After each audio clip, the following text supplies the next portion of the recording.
مجھے ایک صاحب کہنے لگے کوئی ایسا عمل بتائیں کہ میں چاہتا ہوں میری 7 نسلوں میں رزق ختم نہ ہو، جو مہنگائی اور حالات اور پریشانیاں میں دیکھ رہا ہوں، کوئی ہے عمل؟ میں کہا بالکل ہے، اور میں نے اس سے کہا کہ یہ میرے پردادا کے پردادا کا عمل ہے، ان کا یہ عمل ہے، میرے پردادا کے پردادا کا عمل، جو ہماری خاندانی یادداشتوں میں یہ لکھا ہوا ہے، اور فرمایا اگر یہ کوئی بندہ کر لے اللہ نسلوں کا رزق اللہ سے منوا لے۔ اور میں نے اس سے کہا خیال کرنا، رزق روحانی ساتھ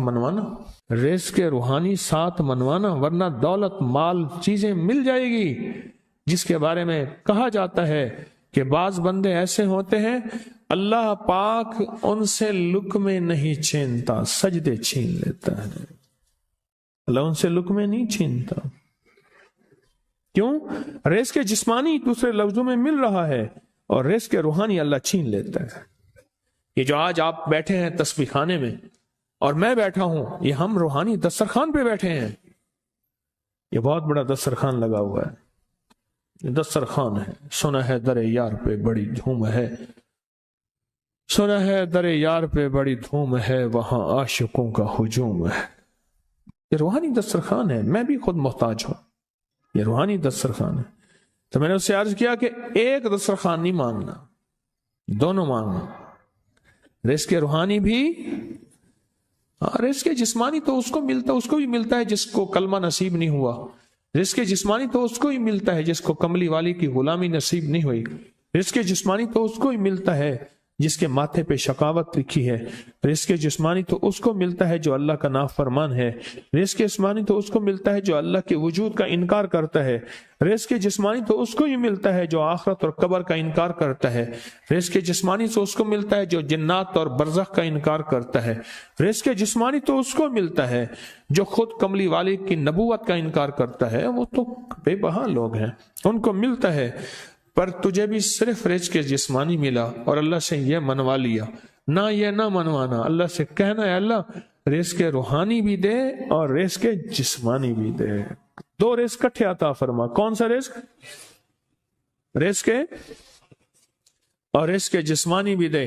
کہیں ایسا نہ ہو کہ میری نسلوں میں صرف مال دولت اور چیزیں ہوں اور تیرا نام اور تیرے حبیب کا نام نہ ہو، تیرا نام اور تیرے کملی والے کا نام نہ ہو، تیرا نام اور تیرے دوستوں کا نام نہ ہو، تیرا نام اور تیری آل و اصحاب کا نام نہ ہو، کہیں ایسا نہ ہو میں محروم ہو جاؤں۔ مجھے آل اور محمد اور آل محمد اور اصحاب محمد کی نسبتیں یہ بھی ساتھ عطا کیے رکھ۔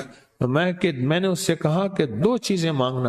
اچھا قدرت کا نظام ہے، کچھ دیوانے بھی ہوتے ہیں، یقین والے ہوتے ہیں، آپ جیسے آپ مخلص بیٹھے ہیں، اور پوری دنیا میں ہمارے ساتھ اس وقت مخلص بیٹھے ہیں جو ہماری آج کی محفل میں شریک ہیں، ہوتے ہیں دیوانے۔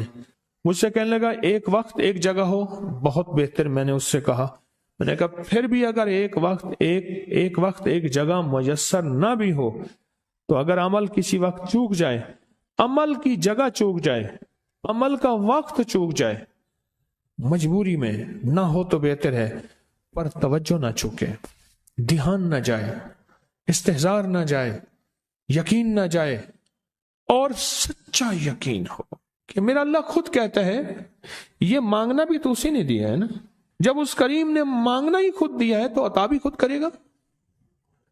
نہیں خوف نارے جہیم کا کہ کرم ہے مجھ پہ کریم کا، وہ خود عطا کرے گا مجھے، اس نے مانگنا دیا دے گا۔ یقین ہو ایسا ایسا ایسا ایسا، اتنا زبردست یقین ہو، اتنا یقین ہو اللہ کے ملنے پہ اور اللہ کے مانگنے پہ، اتنا یقین ہو کہ گمان اور خیال سے بالا تر یقین ہو، بہت زیادہ یقین ہو۔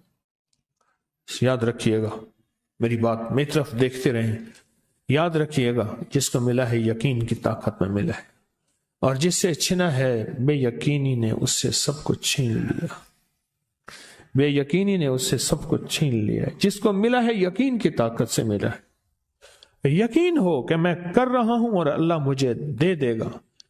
کہا کہ کیسا یقین ہو؟ کہا جیسے بکری کے تھن دودھ سے بھرے ہوئے اور میں کہوں کہ میرے ہاتھ سے دباؤں گا اور دودھ نکلے گا، اس سے زیادہ یقین۔ اور کہا کس سے زیادہ یقین؟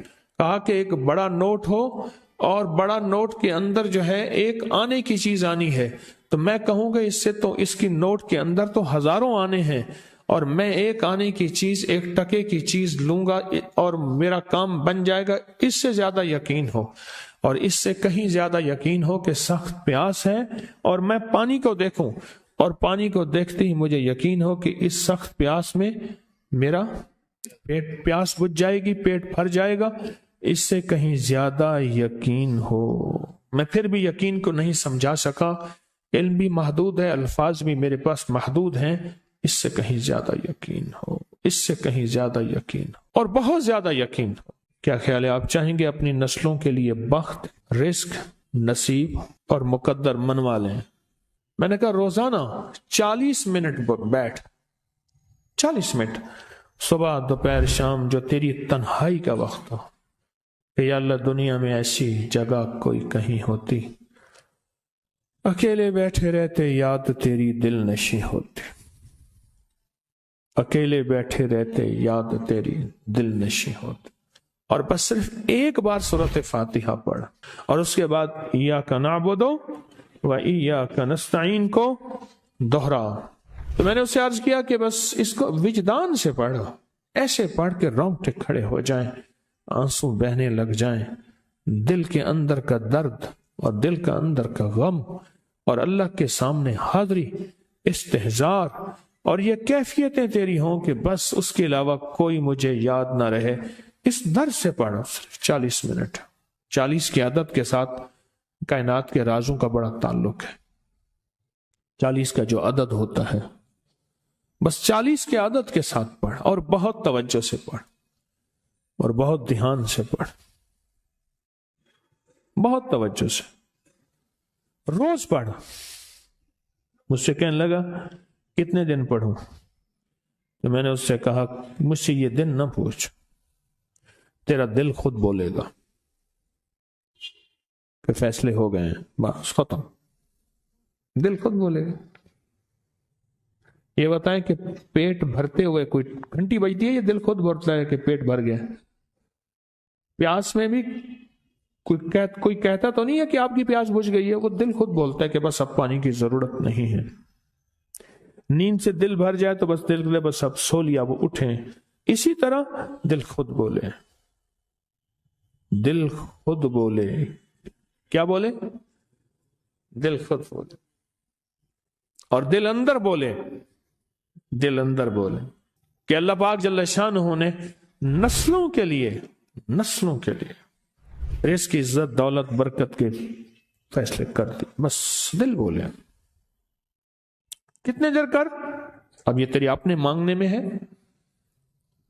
اب یہ تیری اپنے مانگنے میں ہے، مانگنے میں کمی ہے تو دل نہیں بولے گا، اگر مانگے گا تو پتہ نہیں دنوں میں یا ہفتوں میں، جتنے میں دنوں میں فیصلہ ہو جائے گا۔ اس ویڈیو کو لائک اور شیئر کریں، اب کریں یوٹیوب چینل کو سبسکرائب کریں، اور روزانہ زیادہ سے زیادہ سبسکرائب کروائیں۔ آپ دوسروں کے لیے صدقہ جاریہ بنیں گے، اللہ پہلے آپ کے دکھ ٹالے گا۔